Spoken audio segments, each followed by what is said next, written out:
This week on And You Don't Stop, we talked to Tanya Fields in the South Bronx about the BLK Project and food justice in the hood. And on Rooftop Live, we had the honor of hosting Rah Digga, the legendary lyricist from Jersey. The South Bronx is on the front lines of the struggle for environmental justice. Our friend Tanya Fields has been putting in work to bring healthy foods to the community for a while.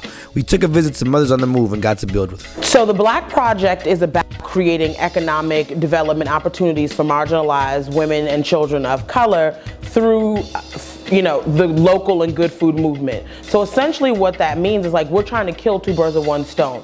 Ultimately, it's about economic development. It's about creating economic opportunities that are women-led and that positively affect their children. But our way of doing that, our medium of doing that is through food justice work. And that's really intentional and informed through the fact that when I moved to this community, one of the things that was very glaring to me was all of this land that was just laid fallow. It was sort of it really kind of threw me back to my time in Harlem, which I had gotten gentrified out of, and that's how I ended up in the South Bronx.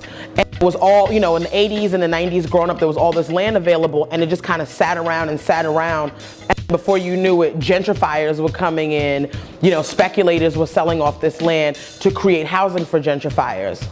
The one thing that ails the South Bronx, our environmental justice issues, is probably the one thing that's kept us the most sheltered from gentrification. But it doesn't mean that it's not going to happen here. And so I started looking at alternative models around the world, of how people get investment in their community without necessarily having a ton of capital to buy up swaths of land. And the way that you've seen this done time and time again in places like, Brazil and in Latin America is that people start to actually cultivate the land. They start to grow food on that land.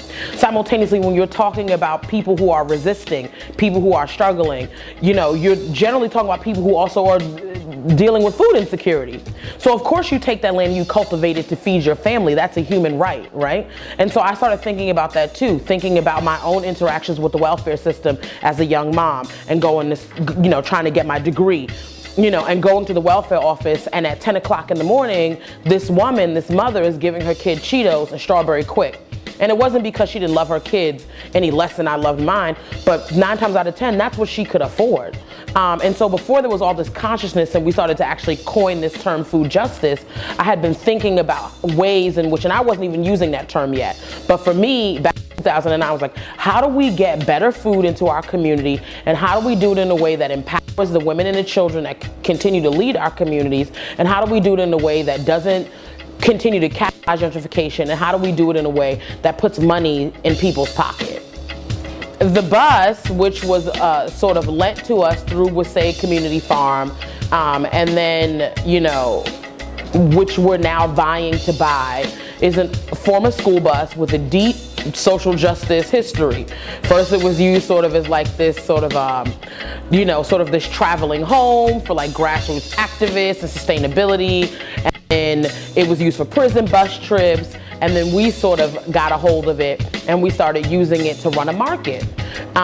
So I tried to start a farmer's market back in like 2010 or something. I got a little bit of funding from Citizens Committee of New York City, but I couldn't make it stick. I didn't have the capacity. I think I probably was in over my head, and I couldn't just get the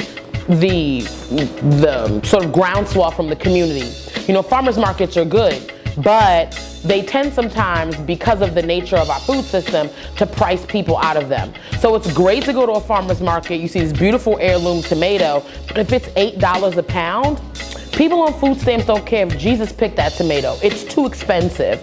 And so I started thinking about different ways in which we could possibly bring better food into our community, because I knew people had been doing it. Like, as much as I like to think I'm a genius, like I wasn't creating something new, right? So I needed to remix some shit that had already been done. So I started thinking about what models were out there. So of course I go to Google, right? And I type in low income, food justice.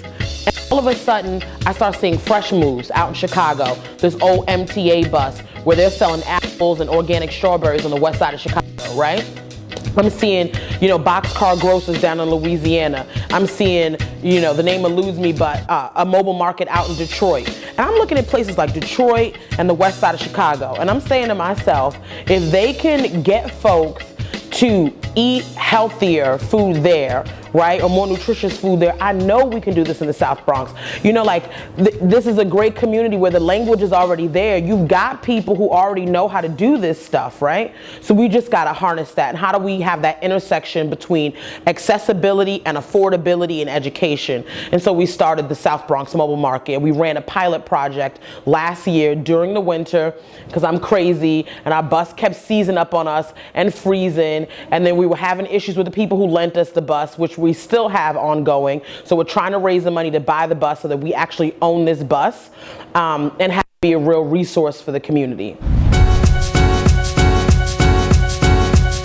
Straight from the Point Community Center in the South Bronx for the International Women's Month edition of Boogie Mics, the monthly open mic the RDAC BX has been doing for the last 3.5 years. Our special showcase this month was legendary lyricist Rah Digga, who was in the building, and the energy in the crowd was electric. I'm right here with Rah Digga. I don't know if y'all just seen this, you know what I'm saying? She just bodied the set. Tell me how you feeling after rocking in the South Bronx, the birthplace of hip hop.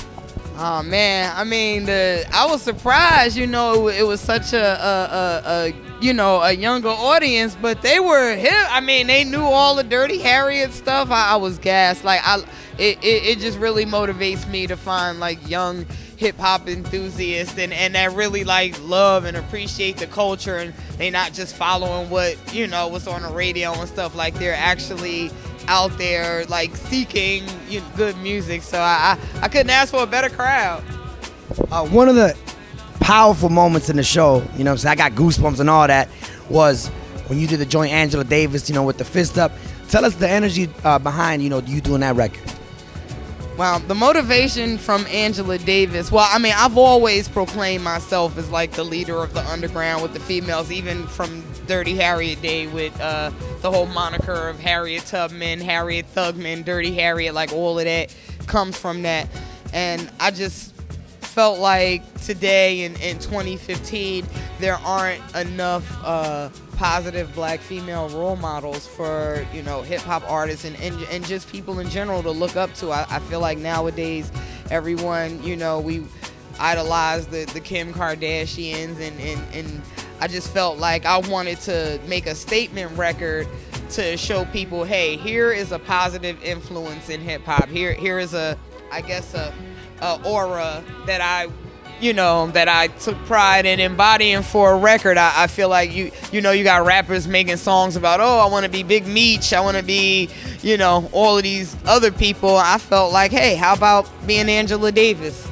That's what's up. I love that record. And another thing that I find super dope about what you do is you mad vocal on social media. You know what I mean? Like, folks get to like hear what Rah Digga is on.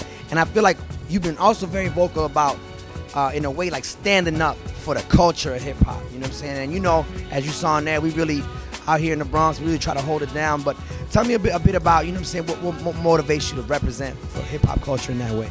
Well, I mean, I came up in a time where I think the hip hop culture in general was a very rebellious, a very socially conscious time, and I just feel like nowadays artists have it so easy that they don't really appreciate the grind and the struggle that it took to get here. I feel like artists nowadays, they feel like they can just get record deals and they just become millionaires, and it's and life's a beach. Whereas when I was getting into the game, there were no prospects of private jets and things like that. Like my end goal was to host Yo MTV Raps. So like I really did it for the love and for the culture.